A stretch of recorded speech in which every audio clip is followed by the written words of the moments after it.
got my team and it's all I need. What's going on, everyone? We have another episode of Game Time Excellence. My guest today is Preston Brown. You guys should know who he is, but for the people that don't know who he is, please inform them, Preston. Hey, Shamiel. Thanks, bro. Yeah, I guess I'm a real estate nerd, if you want. A serial entrepreneur. I've opened now 8 different companies that are all in and around real estate. I guess my main one is production home building, but I own everything from brokerage to title companies, you name it. We've got 30 plus holding companies, did 78 million in revenue last year, but if you ask my wife, I'm just the real life Bobby's World, man. Tiny shoulders, giant head, through the dirt in the making, and just a normal dude, man. But Right. we can talk a little bit. Maybe I can give you some perspective on what we're seeing from a real estate scope on what's going on these days. Right. No, the time that we're in is it's an interesting time.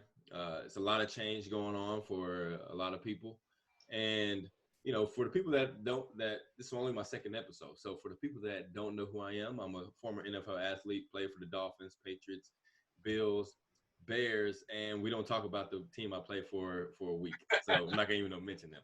But it's all about being your best self. And Preston, with what's going on, what's your mission now to for your business and to inform other people? It's funny. We wrote mission statements at a Tony Robbins Date with Destiny event, and it's a good question because I think a lot of people don't know their mission, and I really didn't know my mission, and I probably didn't know it for the last 37 years of my life until Right. December.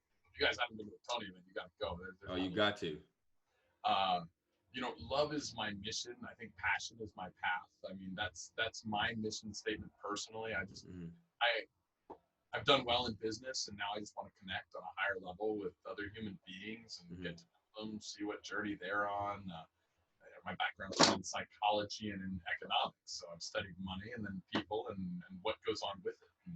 That's my mission, just kind of connecting and finding a way through this mess and getting as much value to as many people as I can, so that it's not lonely at the top. Right. No, definitely. It is a little lonely at the top, though. Would you agree? Yeah, but we don't want it that way. Right. I mean, there's enough out there for everyone, and when we can work on some emotional, I'm going to call it emotional maturity, then anyone can get to the top. Right. I remember his first name, but we saw this at a financial seminar recently. Kennedy, when the Great Depression started, entered the market with $3 million. He exited 180 million. I mean, you do the math. That's geometric risk reward returns. I mean, that's enormous growth. And right now we're in an environment where we have panic in our society, blood in the streets. We've got a virus that's overwhelming medical infrastructure and putting us in real jeopardy on a worldwide scale. But we're also, if you start looking at what's real, in the greatest financial opportunity time frame that any of us will ever live through, and nobody's talking about it. Right. And so is there fear? Yeah. Is there pain? Yeah. Is there a crisis? Yeah. But there was never a fucking action movie where the hero didn't have a big problem to solve, and every single person gets to be that hero and that leader right now. Amidst the greatest crisis, the greatest adventure, we're living a fucking movie. And this is shit we'd all watch on TV, man. We'd watch it, and we get to be the hero. Right. And, let me jump into a little bit of what I'm talking about, because everybody's like, "What the fuck does he mean? Greatest financial opportunity? Who is this fucking guy?" Right. So, put it this way: over the next 10 years, the baby boomers will go from 60 years old to 70 years old. The average baby boomer turned 60 last year, right? Well, they're not like us in the prime of our lives, opening our business, running our career. They're sort of the exit doors and the entrance. They're looking for a way to transition their business, exit gracefully, things like that. 84% of companies never transition. I bought a company from a baby boomer and was actually, I made a little money on the purchase because it was a struggling company. And now I'm in the process of working with some of the guys that I've met through the Tony Robbins Platinum Group to sell that company. Mm-hmm. And it was a struggling company that had 300,000 mechanics liens, and we picked it up for next to nothing. And worked for a year and a half, and this year it'll pay us $6 million, and on a 6 times multiple, we're selling it back to the employees for $36 million. Mm-hmm. So we're 1.5 years later. We need to maintain a 3-year trend of that. So we've got another 2 years to go, Mm-hmm. and we have a $36 million flip because we added value to a gentleman who sold his company. We helped him exit something and honor all of his commitments. He gave us the ability to take on a business. 84% of businesses never sell. They never transition. They don't go to the kids. They don't go public. They just shut down with the owners. There's 10 million boomers that want to sell you a company. Right. This happened over 10 years, no matter what. This market crash that we're seeing, how many of those people do you think are emotional and want out right now and would honor you? You came in and helped them step down when they want out. Like there will be pennies on the dollar sales that can literally create the next class of billionaires into the new, next 20, 30 years we're going to live through. So the crazy thing, huh? That's what I mean by greatest financial opportunity ever.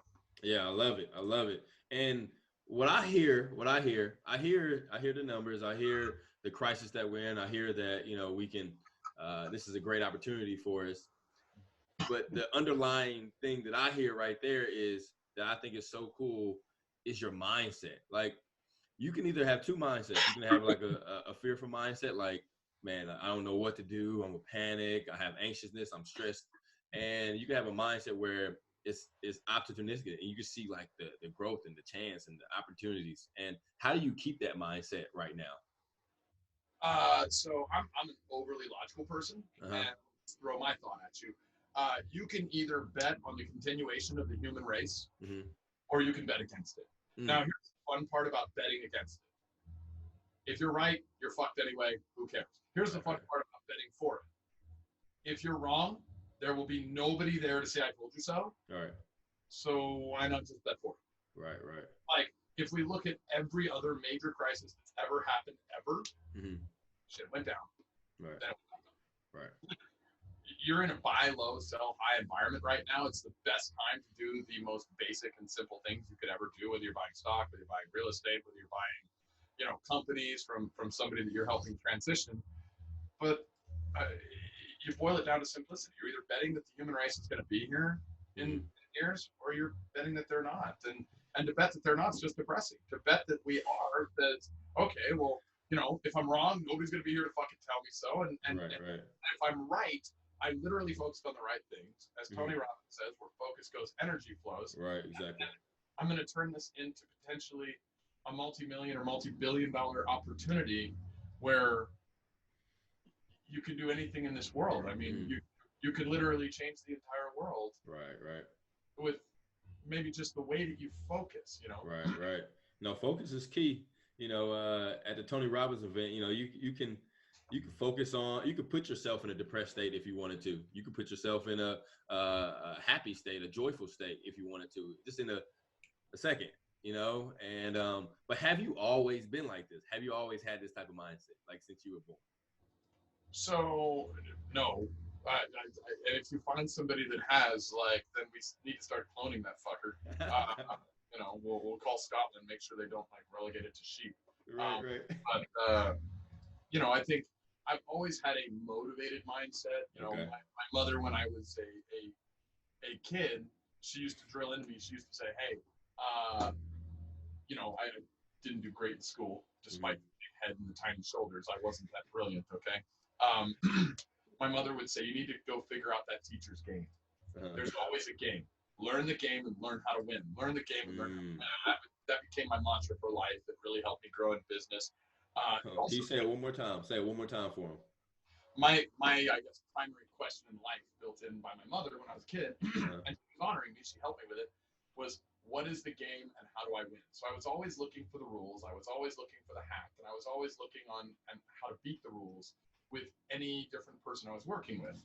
Now, on a bright side, that made me highly successful in most, especially financial endeavors that I ever went into. Tony will talk about the art of fulfillment or the science of achievement. So you can see how, from a science of achievement standpoint, shit, I was crushing it financially because of that. But what is the game and how do I win? Let me tell you where this fucked my mindset. If you go home to your wife and you're like, what is the game and how do I win? What if there's not a game? Right. If you go to your kids and you're like that, or your friends and you're like that, you kind of relegate yourself to conditional love. So I was maybe a little bit of a savage corporate asshole for many years. And, my wife makes fun of me now because since I've gotten a little more on the spiritual side, I've made, maybe 100 times the money that I used to make, and maybe more. And I've also fallen in love more with people and human beings because now I've got the science of achievement, but also the art of fulfillment, right? Right. So no, I didn't always have the mindset. I was always motivated, right, but not intelligent. I got you. And you know what's so crazy, everyone? Like when I first met Preston was a ball of fiery energy when I first met him, and to hear him say like he's like more spiritual and he's like about like more like love and connection is so cool because when I first met him, I felt like I've known him for like 10 years. So this is like cool to hear you say. And so the cool thing that it's kind of crazy that you said, your mom told you to learn from your teacher, learn the system, learn the hacks, learn all the rules so you can get ahead in life. And one of the things I learned from, growing up is Tony talks about this is immersion. And when you immerse yourself, what I did when I was with football, I got a chance to train with Terrell Brown. He played 9 years in the NFL, and every day we worked out, we did the same thing, but he was so far ahead of me. When I got back to Oklahoma State, I took leaps and bounds compared to my other teammates. And it was all about learning from him and immersing myself. And I had the chance to master my skills, and I got a chance to play with Tom Brady. And I tell people all the time, I kind of observed, but I kind of stalked him too. I was like watching him and seeing when he went to go eat, when he went to go to the training room, if he went to the bathroom, I waited outside the bathroom. I just was like, I wanted to see. And what I learned from him, he was mastering the fundamentals. And that's what I learned from you. That's what I heard from you is like, that's how you master the fundamentals. You learn and you watch. And so where you are now with your business and where we are with our economy right now, how can people master the fundamentals and get ahead? So how can people master the fundamentals? I mean, I think it starts with emotional control. Okay. And, how do you master your emotions? And it goes to, we're like literally the best advertising for Tony's stuff, right? But yeah. It goes to state. I mean, it goes to what he teaches with the state exercises, which is going to be, physiology, focus, language, and meaning. And because if you're emotionally compromised, if you're looking at the bad all the time instead of looking at the silver lining behind, you're screwed before you start. I had one of my childhood best friends call me from Israel yesterday or 2 days ago. Shoot, time flies when you're having fun. And so they called me from Israel. We're on lockdown, and I'm going to go take my only allowed 10-minute walk, and the world's ending, and my business is shutting down. And what the fuck am I going to do? And the world's bad. And shut up. He was going 90 miles an hour, like in a state of panic. And I couldn't stop him until I was like, hey, Daniel, shut the fuck up. And he was like, oh. like shut the fuck up, bro. Whoa. Yeah. And I was like, hey, dude. And I just started asking him questions. How does it feel when you're this fucking panicked? I mean, what can you do? And now, from what I understand, he's going out and using this to, I don't know if he's monetizing it or he's leveraging it to build his brand, build his reputation, but I guess he's taking his walks, and he was a tour guide. So he's showing people things as a tour guide on social media where a lot of people are depressed. He's using things, tourism is a big industry over there, to build his brand and build his reputation. He's looking at the benefits of this current environment. Maybe tens of thousands of tour guides over there might not be motivated enough to go out and do those 10-minute walks and actually showcase and feature things that people might still want to see, even though they're stuck. He's using the fact that everybody's on social media right now, wondering what the hell's going on, watching, and he's getting them all to watch him. His brand is going up, and literally from the beginning of the conversation to the end of the conversation, the biggest change was his emotions. Right. So emotional control is critical because then you can actually look at. In fact, let me give you a really cool example. Have you ever been scared? Oh, all the time. Okay. Have you ever been excited? Yes. Yeah. Okay. Were there butterflies in your stomach when you were scared? Yep. Yep. Were there butterflies in your stomach when you were excited? Yeah. So there was a tingle down your spine when you were scared, huh? Yeah. Yeah. Oh, fuck. Was there a tingle down your spine when you were excited? Yeah. It is the exact same physiological emotion in your body. It's Right. just which direction are you pointing your focus? Am I going to run towards or am I going to run away? Mm. That's the only fucking difference Right, between right. your excitement. Right. If you, so I look at emotions a little differently. I'm very scientific in everything I do. I break down emotions and I look at there's two emotions. There's kind of three emotions, and we'll talk about all three because the third one's the most fun. Mm-hmm. In fact, let's talk about the third one first. Okay, let's go. Sex drive. Human beings are pulled to other human beings. That's Right. technically an emotion because it's a force of nature. Okay. Right. So now that we've gotten through that one, Mm-hmm. let's go to the other two. There's a positive emotion. There's a negative emotion. Mm-hmm. There's millions of feelings. Millions of feelings. Mm-hmm. Feelings, they're. Oh, I feel this way. Oh, I feel that way. Right. Grass and fucking do it anyway. Yeah. Like if you feel scared, Mm-hmm. that's because you're looking at a thing and you're applying a negative emotion to it. Tingle down your spine, butterflies in your stomach, run away. If you feel excited, that's because you're looking at the same fucking thing, Mm-hmm. only you're going Yeah. towards it. So there's two emotions that can actually help us in business, and you need to have those emotional controls. Mm-hmm. There's always a jungle, be the fucking lion. Right. Like you're either Be the betting lion. I race love it. or you're not. Right. That's it. Right. No, I love it. So, for you, how have you maintained? I mean, you said you're pretty logical, but what is one tool that you do on a daily basis to keep your emotional control? You know what I mean? During this time, because I don't know if you've seen it on CNN or any of these news channels. You have people fighting over toilet paper, like. So, how do you keep, like, for the audience? How do you keep your emotional control? Can I show you guys something funny, just for fun? Yeah, So, what you got? a little bit of controversy here. So my buddy brought me this roll of toilet paper. Oh, He bought this for me a few years ago just as a gag gift. Now, right. being that we're in an election year, I would like to let everybody know that I will now sell this toilet paper, starting the bidding at $1,000 a roll. If you don't like it, you'll pay just to use it. And if you do like him, you'll pay to commemorate the moment. This is the most valuable toilet paper on the fucking planet. It's ever. No, just to give you an idea, and I'm using that as kind of a metaphor and an example. I everything you look at, everything you focus on, how do you control your emotions? I don't watch, the idiots. Like, I don't turn on the news every day. I mean, I pay attention to the news. Mm-hmm. I will go and get, like, say, a 10 to 15 minute feed Mm-hmm. on the news to Right. figure out what's going on in economies, what's going on with money, what's going on with people, what's going on with human psychology. I mean, that's a big one. Human emotion. You can measure human emotion on a sociological scale, which is like the whole gamut, right? And then you can see what's going on with monetary stuff. I'll sit back and I'll do 15 minutes of all that fear-based, watch the news, all this. I won't Right, say it for hours because they all say the same shit. Oh yeah, over and over and over. Yeah, and they drive that fear into your freaking Yeah. life over and over and over again. And then I take about an hour of quiet time. And I normally do it in the bathtub. So, all y'all watching that, imagine. Right? Imagine. Listeners, don't imagine that. Hey, we got to keep these people fucking entertained. Now, I'll normally sit there in the bathtub and I'll just think about it. I take some thinking time and I'm like, okay, I'll still use my old question. What's the game?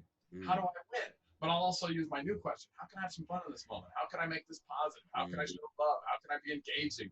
And they're shutting down the fucking gyms. Right. My trainer was going to be unemployed. Right. I hired him to start coming to my house. Then my staff was like, they shut down the gyms. So I called him and I was like, cool. You're going to come fucking work for me while this is down. Right. They shut down the daycares. Yeah. So I hired a lady to watch all of my staff's kids. That way nobody has to leave work.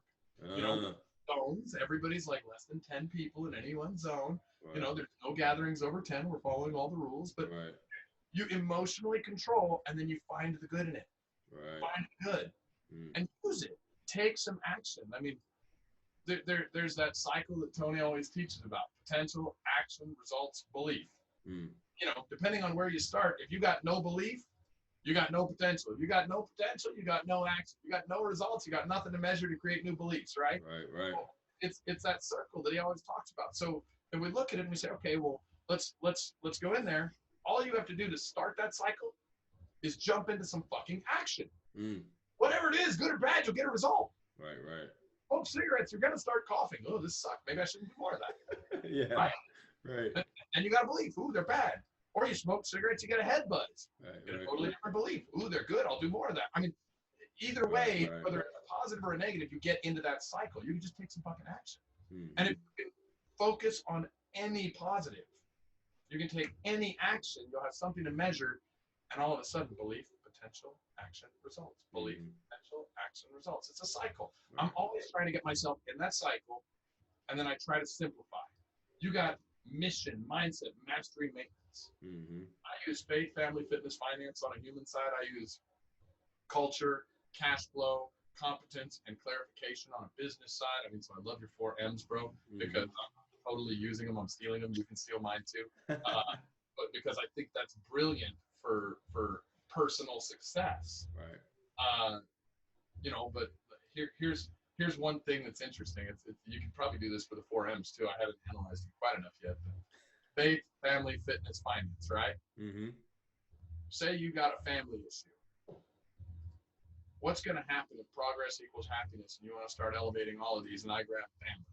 Yeah. Is that going up or is that going to rip my damn finger off? Let's go rip it off. If I pull hard enough, it's going to pull everything else down. So I can let that finger get ripped off, huh? Right. The key is you have to balance yourself. Faith and family is all the art of fulfillment. It's all finding ways to be happy. Family's your love connection. Faith, that's your belief in yourself, your belief in the truth. I mean, I'm personally a Christian. I think God said that with faith from mustard seed, you can move a whole mountain. So he said that, so that means I can do it. And if you believe his word, but you don't believe what he said about you, are you a fucking hypocrite? Yes. Yeah. So that's the art of fulfillment on these two. And then fitness and finance. Obviously, I'm a little better on the finance side than on the fitness side. I see the muscles. No, for sure. No, I love that, and I think that's so important, and it's so cool to hear your mission. It's so cool to hear how your mindset is, especially during something that people will say this is a recession, this is a crisis, this is the unknown, fearful, you know what I mean, type of deal, and how you're mastering.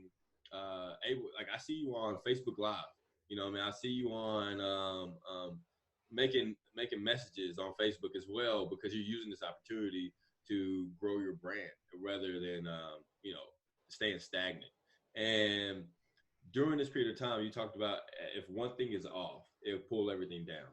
And that's how it is with my maintenance. So, if you're not taking care of yourself emotionally, physically, and spiritually, it doesn't matter about your mission. It doesn't matter about your mindset. It doesn't matter if you're trying to master everything, if you're not taking care of yourself in those 3 ways. So how do you take care of yourself? We kind of talked about the emotions already, but how do you take care of yourself physically and spiritually during this time? So physical has always been my weakest one. Spiritually, I mean, I can look back and it's all, everything is belief. Right? Everything is beliefs and everything is focus, and that reticular activation center in your mind, which I'll explain real quick, is if you bought a car sometime recently, right? Right after you bought it, did you start seeing cars all over the fucking road that were just like it? Man, let me tell you real quick. I went to the car dealership, and I'm like, dude, I have never seen a car like this before. Man, the luxury has DVDs, everything. I'm like, dude, I'm about to be the only one on the street with this car.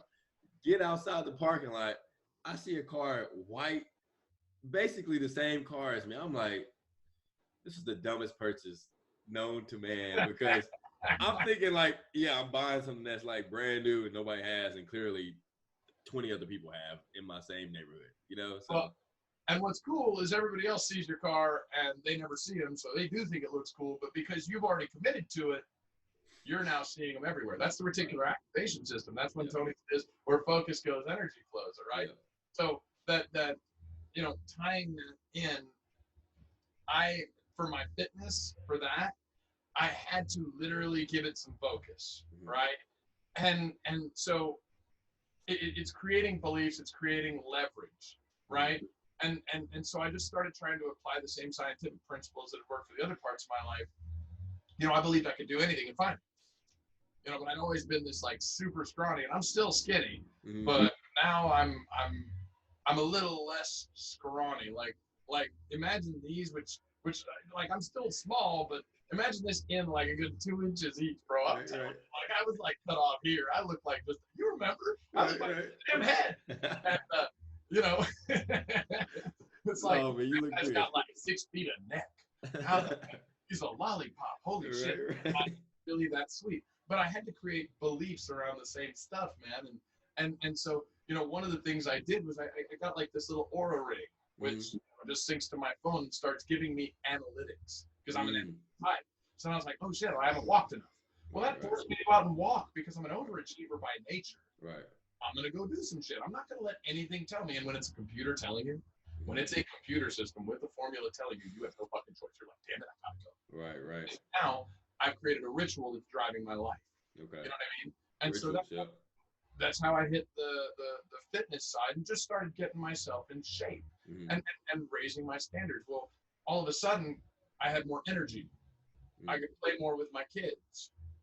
My wife says I was even getting better in bed, and I don't think I was bad in the first place. So I'm building these beliefs like this might be fucking great. I got to do more of this. Right, so and so all of a sudden you start, belief, potential, action, result, belief, potential, action, results. Start connecting it to things that you also care about, and associations and neural connections, and it just goes. Right. So, that was more the fitness side, which was my hardest. Finance, that was my easiest because it was always a game. Yeah. Faith, family. You're talking maintenance. What do you do? Rituals, bro. Rituals built on beliefs. Yeah. I love it. That's all it is. I mean, you got a lot of this. You went and got proximity to some of the greatest athletes in the world. And that's where you came up with some of these 4 M's, I think, right? Yeah. Oh, definitely. Modeling people and using that. But you go get around all these guys, the Tom Brady's, you got proximity to them. You took action to go and make sure you were around them and liked them, and then you had momentum and maintained certain behaviors and activities, and that's why you're flying all around the world doing speaking, and motivating people and helping youth. And I mean, success ain't a secret, bro. It's kind of more of a ritual grouping, and then if you have a bad one, eliminate that, replace it, right? What does Tony say? Tony says, success leaves clues. Success leaves clues, Just go copy somebody else. Oh yeah. That's the key. And so, Preston, man, I know you have work. I don't want to take up all your time, but I want, what is 3 things, right now that, and for you guys that don't know, Preston's in El Paso, and he's a great man, great father, and he's has to deal with the heat right now. Is it hot right there? Is it hot in there? It's kind of a little bit rainy, probably. Oh, okay, never mind. I'm hyping El Paso. It's not. I mean, El Paso normally we're hot as hell. Right? Okay, that's what I thought. but right now, I mean, it's sort of like God sent some beautiful rain to wash our city down. We only got 6 cases of the coronavirus, so God's kind of cleaned us. We're See, exactly. And so Preston has work to do, but I really want you to give 3 tangible action items that people can do right now for their business, for their life, just whatever you want to share. Okay. So one tangible action item that for me, I've always followed. I've always followed this because it makes so much sense. Do what everybody else is doing, measure it, and then do the opposite. Now, obviously, be smart. If everybody else is social distancing, so you go find the only crowded room, you're an idiot. Okay? But if everybody is selling stock, maybe right now is a good time to buy. Right. You know, so I mean, look at that as an opportunity. Be smart and measure what everyone else is doing, and then find a way to profit or benefit from the opposite. Now, there will be certain things you can't, and that's why I say be smart. There's always the exception that proves the rule. Right. For that one person that's watching this that likes to argue and be like, well, I did this, and you're also dumb as shit. Right. You know, don't be the moron. Right. Measure is a key Right. word, and then measure. so that's one thing. The other thing is, you know, I have a belief, and my mother used to always say this. She said, assholes always pay more. And that's something that I've kind of lived by. Assholes always pay more. And that led me to come up with this saying that I've always said, even when I haven't felt like living it, because I said it and I said it and I said it, I have most of the time always lived it. And there have been a few exceptions for those of you guys that know me. I've been a little corporate gangster in the past few times. But love is the meaning of life. It's built on a foundation of kindness. Be kind to others. I mean, when you're kind and when you're giving and when you're loving somebody, well, I heard somewhere, I don't even know where I heard it. I would love to quote this person, but he said, happiness is a formula. It's growth, generosity, and gratitude. Multiply growth, generosity, and gratitude, and you get happiness. So right. I guess it's exponential. G cubed equals H or something like that. I don't remember how he said it, but it's a formula. Right. And so if you start with just kindness, which comes from having a generous heart, man, people, you're gonna get reciprocal action from those that you give something to, and we give them our energy, we give them our money, we give them our time. Right. They're gonna reciprocate in kind. If I called you up and was like, hey Shamiel, you know what? You're such a jerk. You're gonna report back. Fuck you, you scrawny you know. I called you up and I was like, bro, you know what? I'm so honored to be on this podcast, and I'm excited, and you know, I don't know how to do this. I want to leverage this too. I think it's a brilliant idea. You're gonna be like, hell yeah, let's collaborate. Right. So it's kind. I mean, and it's like tennis, man. Communication's like tennis. Oh yeah. You know, like you want it going back and forth, and start with kindness. So I think one, do the opposite of others. Two, do what you do from a foundation of kindness. And then 3, be a leader. And you know, here's a thought on leadership. Okay. Nobody who is a leader looks back at who's following. Say that again for me. Nobody who is a leader looks back at who's following. Okay. People will fall off. People will come. I mean, that's going to happen. Right. Everybody's looking for a guru. You don't want to be a guru. You want to be a leader. Don't look at who is following you. That's the huge truth in leadership. Honor who's following you. Right. Don't focus on who's following you. Right. Focus on who you're following. That's what real leaders do. I mean, right now, I will tell you, you know, poly means multiple, ticks means blood-sucking arachnids, so politics is a root word, right? Right. Those are not your leaders. Right. Those are all scumbags trying to find a way to get something out of you that they all fucking want. I don't care which party you're looking for. Either way, they all have an agenda. Whether they're doing a good job or a bad job, it doesn't matter. It's a root word, okay? Look for leaders who have a generous heart, who are kind, who are giving. I mean, I have a mentor I've had for 10, 12 years named David Karam, and this man has become almost a second father to me. I have Jesus Christ. I mean, you'd be surprised hearing that, even because I cuss so darn much, but you know, he forgives me. Right. I follow people like Tony Robbins. I follow, you know, just people who have a generous heart, who are giving. I mean, you know, I saw this stuff where Tony, for his 60th birthday, and I donated some money. I wasn't able to go, but I donated about 10 grand, and it was for his 60th birthday. And you know, I had a friend call me, and he was like, dude, I'm donating 50. And I was like, dude, that inspired me to give more. Right. You know what I mean? I've got some other charities that I'm supporting that I'm giving more to, but then I saw that they raised $18 million Oh, wow. on his birthday, and I was like, holy shit, man.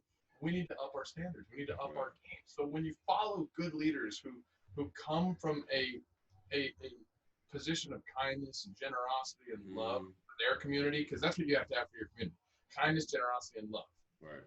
Don't look at who's following you. There's probably some people there that you may not even want. Mm-hmm. Let them fall off. You want people aligned with you. Mm-hmm. So be a good leader. Know who you're following. Be kind. Okay. Mm-hmm. That way you're honoring the people behind you. Right. And do a lot of the opposite of what society's doing. Because when Right. society is operating from a position of fear, you should be operating from a position of faith. That's where you're going to grow. Those would be my. Right. I'm going to challenge you with the same question. Same question. See, I'm supposed to be the interviewer. You know what I mean? But no. I'm just my peeps too, man. And I'm honored to be on a call with you, man. I mean, I don't get. I always deal with all these different business guys and this, that, and the other. Mm-hmm.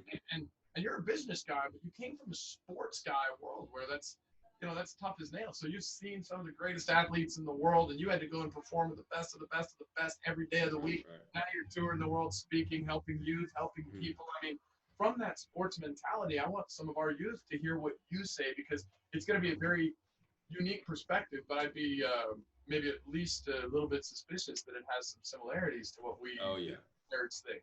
Yeah, no, for sure. I would say the first one would be to be flexible. Be flexible, because just like in a football game, you might mess up. You might make a good play. The coach might pull you out. The game plan might have been this, but now we have to switch it up because they're doing something different. And your game plan in life right now may have been to do A, B, C, D, E, F, G, but now the coronavirus hit. Now you have to go all the way to Z and be flexible. So that's one thing I would say is just be flexible, and analyze what you're doing. And so you can figure out the next best move. So that's number one, be flexible. Number two, during this time, please take care of yourself. Take care of yourself. Spend a lot of time in a grateful state. Being grateful for the time you get a chance to spend with your family. Maybe you haven't been able to spend that much time with your family, but now you do. Spend that time with your family.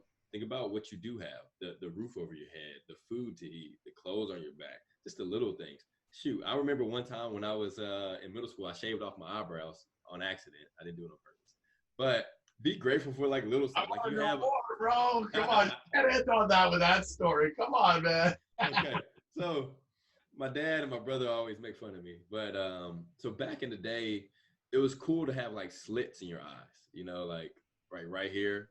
Just 3 of them, little slits.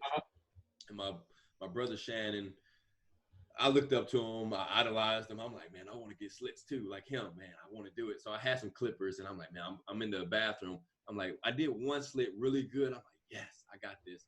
And all of a sudden, I did the next one, and I just like slipped, and half of my eyebrow went off. I was like, oh no, I might as well just shave off my eyebrow. So I just shaved them off.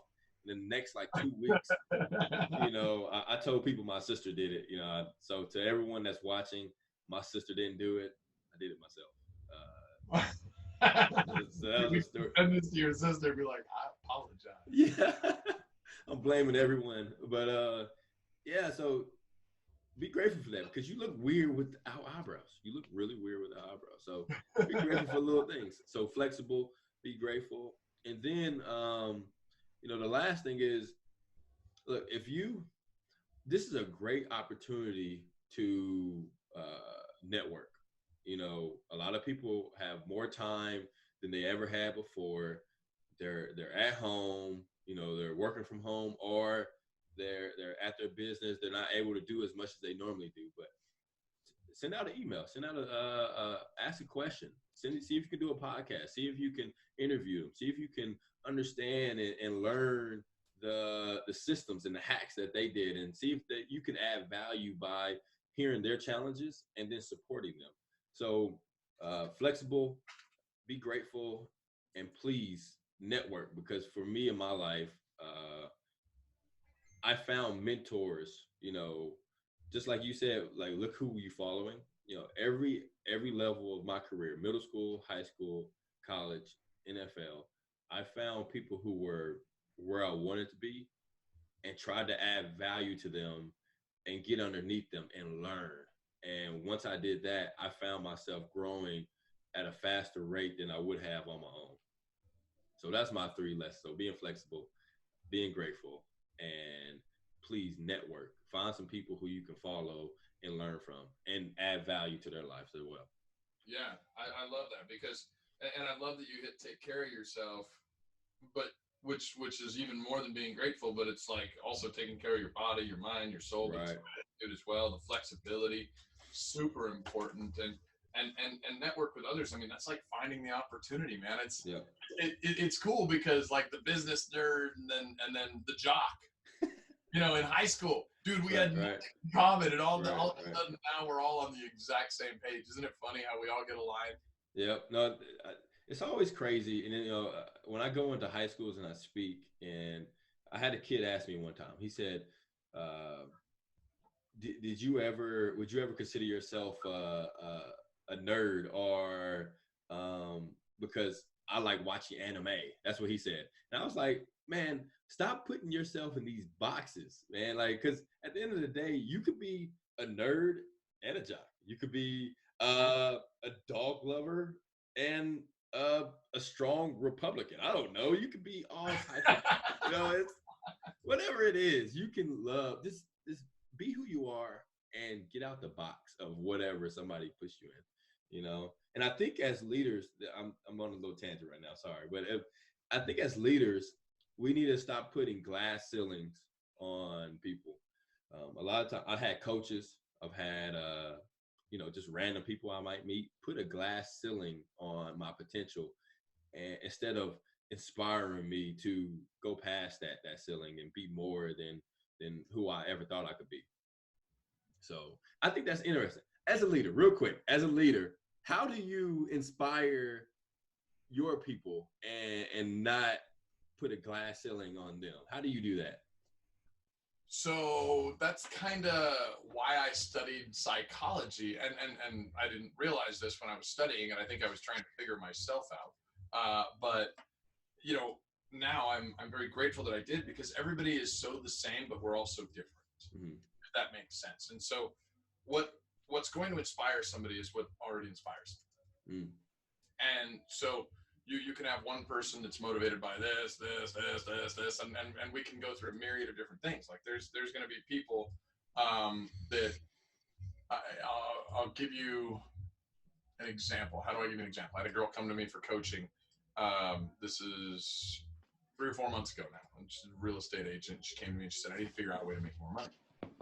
And a lot of times what I look at, and this is why I go with the faith, family, fitness, finance model, looking at any human being, we start coaching and she said, I need to make more money. I need to make more money. I need to make more money. So I do this analysis on her life, and I start finding, okay, well, where is her faith? Well, her self-confidence was in the toilet. Where is her family? She was concerned with her marriage. She was concerned with, specifically in this case, the love of her husband. Mm-hmm. Where is finance? I mean, it was really low on her list. It was low too. Mm-hmm. So you start going through all these faith, family, fitness, finance. They're all low, but the one that was holding everything down, her belief in herself. You're never going to get anything done without faith. Mm-hmm. But that one was really being held down through the family side. Mm. So there were some big decisions that had to be made there. And I mean, everything worked out, and they are a super happy couple. And she and I have been through 20 or 30 coachings, and she was an agent that closed like 6 deals a year. Mm-hmm. And now she wrote up, I think, $2 million in production last month. And in our market, like, we are in a $180,000 average sales price market. So right. She did like 8-10 deals in 1 month. Right. So, yeah. 2 million a year. And we've never had a financial coaching, never had a business coaching. What inspired her was what already inspired her. And it was the need to have the love of her family.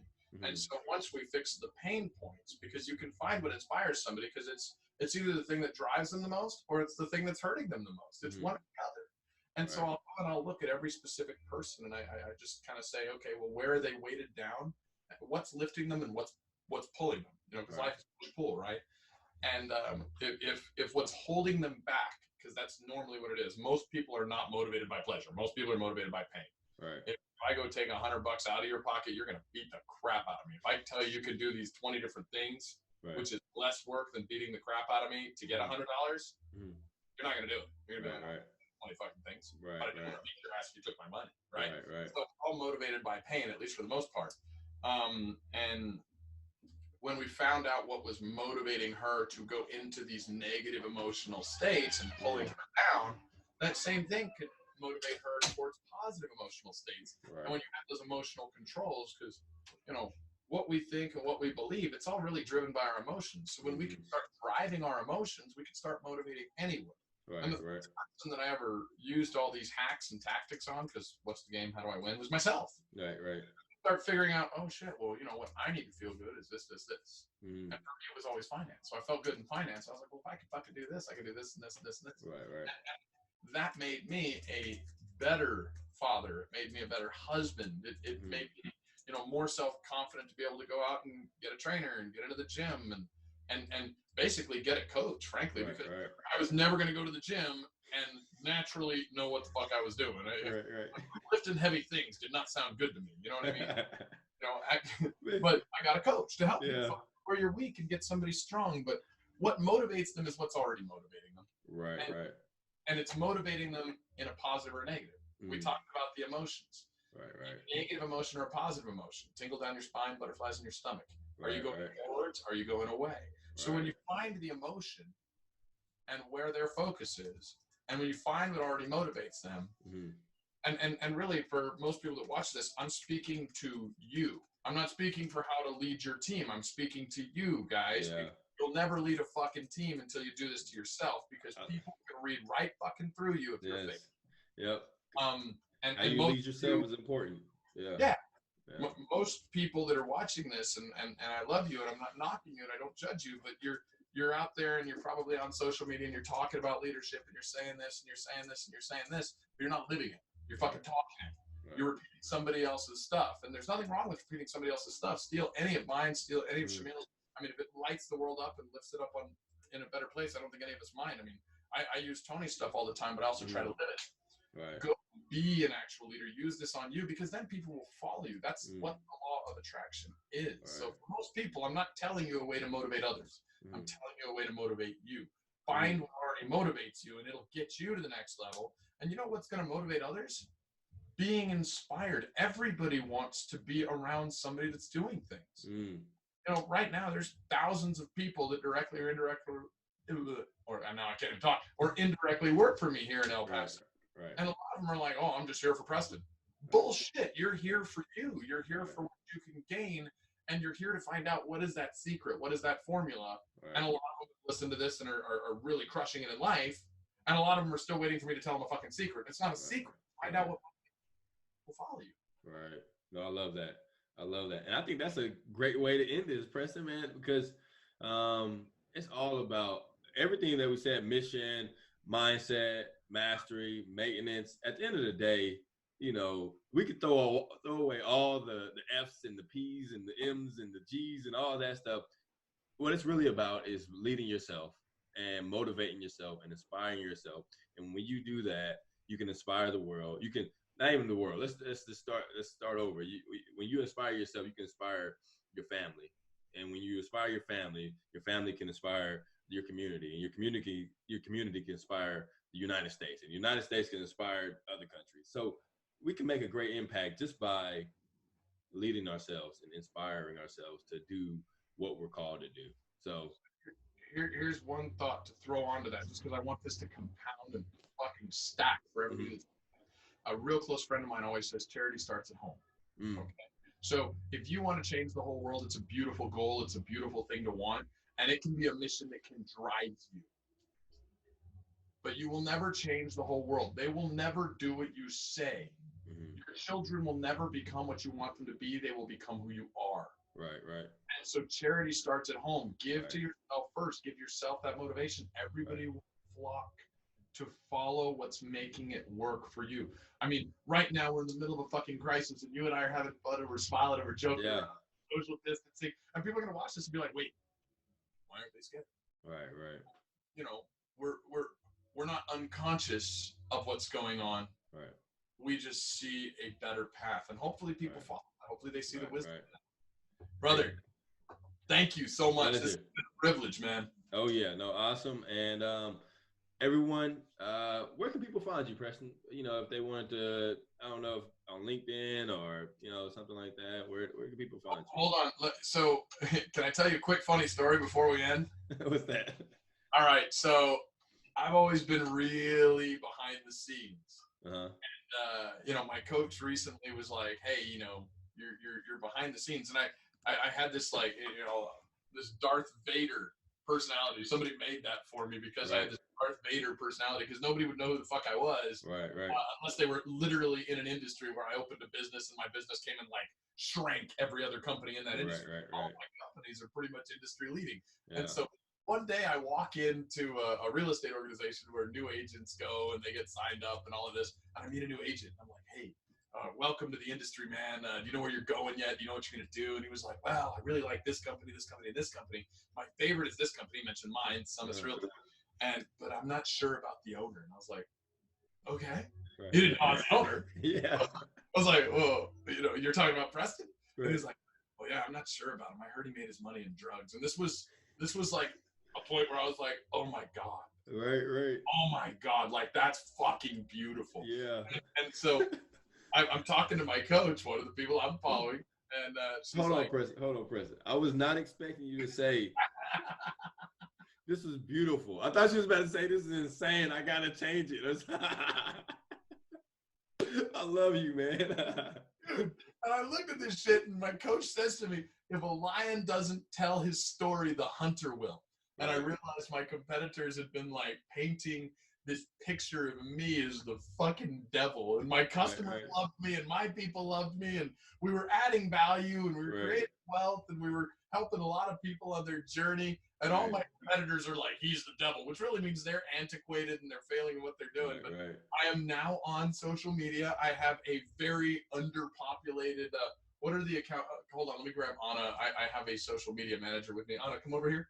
Come smile at this camera and say hi to Shamiel too. This is Anna. She's helping me with social media because I'm an ancient millennial and I suck at it, but we'll respond to everything you put out. And the only thing I know how to use is Facebook, but we got an Instagram. And a LinkedIn account. We got a Twitter, right? Yeah. Everything's under his name, Preston Brown. Okay. And we're working on his website and his actual Facebook page right now. So we're creating some of that stuff. I mean, just reach out and I'll respond. But okay, so Instagram, Twitter, Facebook, LinkedIn, Preston Brown. Yes. Yeah. And then come follow me, find me. I think I've got a few spots left for friend requests or whatever, and I'd love to be your friend. I'd love to hang out, and if not, please follow. We'll put out some good content. And same, Shamiel, where can we find you, bro? You can find me. My website is ShamielGary.com. If on Instagram, you can find me at s.gary7. So s.gary7, and LinkedIn Shamiel Gary. So those are the three main platforms. Are we following Shamiel yet? Are you using this? s.gary7. We need to follow this man now. Now. When would now be a good time? I love it, brother. Thank you so much. This is a privilege. I really appreciate it. And I look forward to doing this again one of these days, man. Yes, sir. Y'all have a blessed day and keep doing everything you're doing. Same here, brother. Appreciate you, man. All right. See you later.